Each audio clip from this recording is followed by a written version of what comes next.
Hey guys, we're back. Are you ready to rock? I'm ready, and I'm ready to drink beer. Beer. Yeah, because today we have actually got a new one. Actually went out of our little comfort zone here. We went to Atlanta, and we've got New Realms Tank Dog West Coast Imperial IPA. Yep. And what are we watching? We are watching another song by Nemophila. Raitei? Good question. You're We are going to get corrected so badly. Yes. Woo!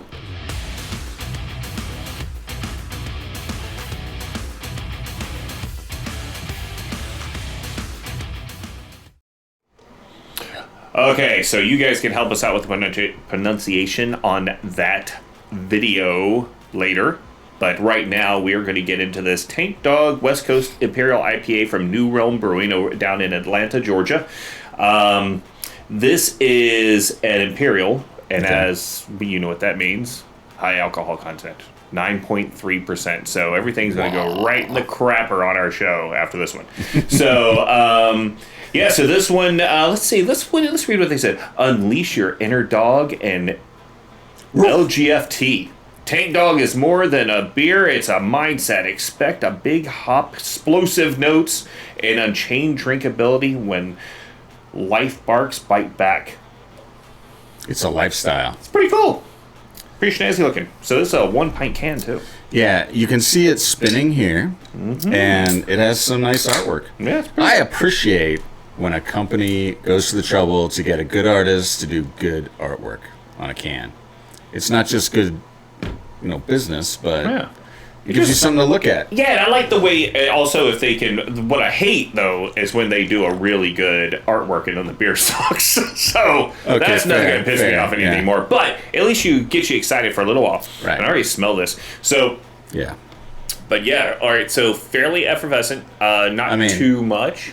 That almost looks like a lager. Yeah, but the head on it, a good, clear ale, golden ale color. Head is very active, has a fairly pillowy top, kind of like a marshmallowy, but on the sides you get a lot more of the micro bubbles all the way around it. Kind of, it's really active. Right. So, but the color-wise, great. And I'm getting citrus, right? Mm-hmm. And a little dankness. Yeah, a little bit of the pininess. Pininess on the back end, but it's not really forward on the nose. No. Let's see. See what else we can pull out of this bad boy. But you're definitely getting maybe heavy citra hop, maybe a bit of mosaic in here.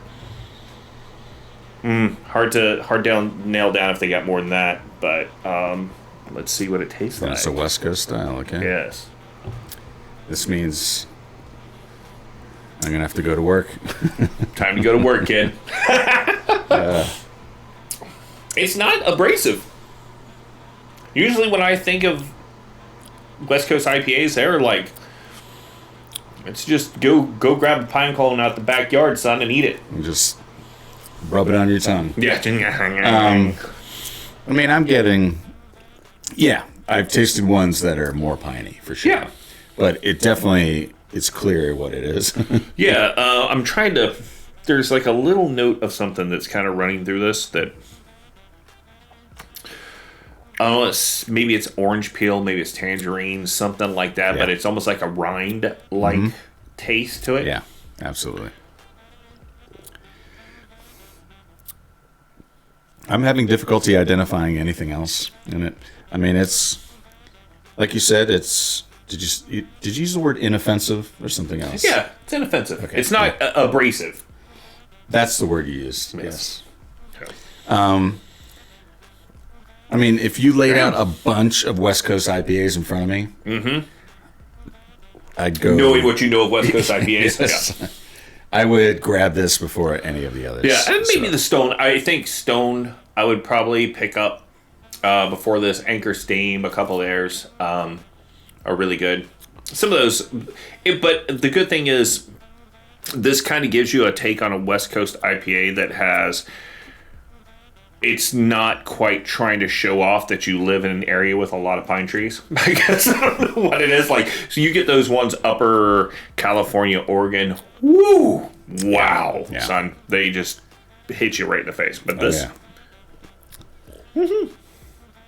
I take it. I mean, for IPA lovers who want a really good, drinkable West Coast IPA that's not so abrasive, I think this is the one where a lot of people like, and this is actually a lot better than I kind of thought it would be, because I had, and I'm not knocking New Realm, but I did have some of their stuff on tap at their brewery, and they were kind of all over the place. We had some ones that were really experimental, so we went off the rails a little bit to see what was there, what they were doing. So this, as far as their mass-produced product, it seems like, or their, I guess, more popular product, this is a great offering, and I would totally pick this up again. So I'm going to say, if I were rating this, and this is, putting it in its place as far as West Coast IPAs would go, I would probably put this right in that 3.5 to 3.6 range.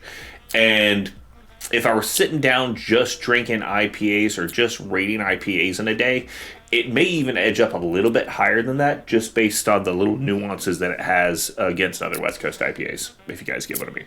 Well, considering the alcohol content, you might end up rating it higher by the time this next video is over. Well, see, let me let you know this, though, but here's something about this. A lot of the Imperials, you get a lot of alcohol flavor. Yeah. And it comes off like you're like, wow, this is a high alcohol content. Yeah.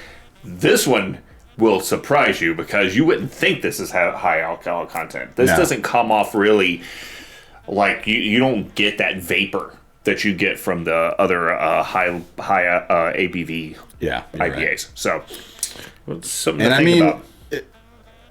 It still has head on it. That's what she said. I knew you were going to say that. Yeah, predictable. But so for my ranking, I won't go through my whole spiel about IPAs. Yep. But this is a good one. Mm-hmm. I'm going to give it a solid 3. Cool. Which for me is great for an IPA. Yep.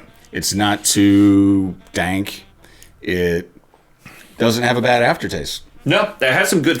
It does have a bit of an aftertaste, but it's kind of like a citrusy aftertaste. It kind of just sits back there, and it almost tastes like citrus. I don't know. It's hard to explain. But it's clean. It's refreshing. Yeah, I like it. Yeah, it's very yummy. Very Get you yummy. some. Use this. See these folks up here? Yeah. They're called BEVANA. Yes, and we have a whole little description in this video down. If you click on the description, you can go there, get the link, and you get a. What do we have on there? Like a discount code? Discount code. A little code that you put in there when you check out, and you get 10% off your first order. Other than that, they also, if you guys have breweries local to you, and the reason why we're actually really wanting to work with BEVANA is because it kind of ties in with what we like to do. We like to promote music. We like to promote the beverages that we like, especially our local breweries. Right. So everybody has this problem. Great beer, can't get it to everybody. BEVANA helps with that. So if you guys have a brewery that needs help with distribution, everything like that, those are the guys to reach out to. And that's it. I mean, we got our ratings, and we are going to move on to a Nemophila video. So we'll see you guys on the next one. See you guys later. Cheers.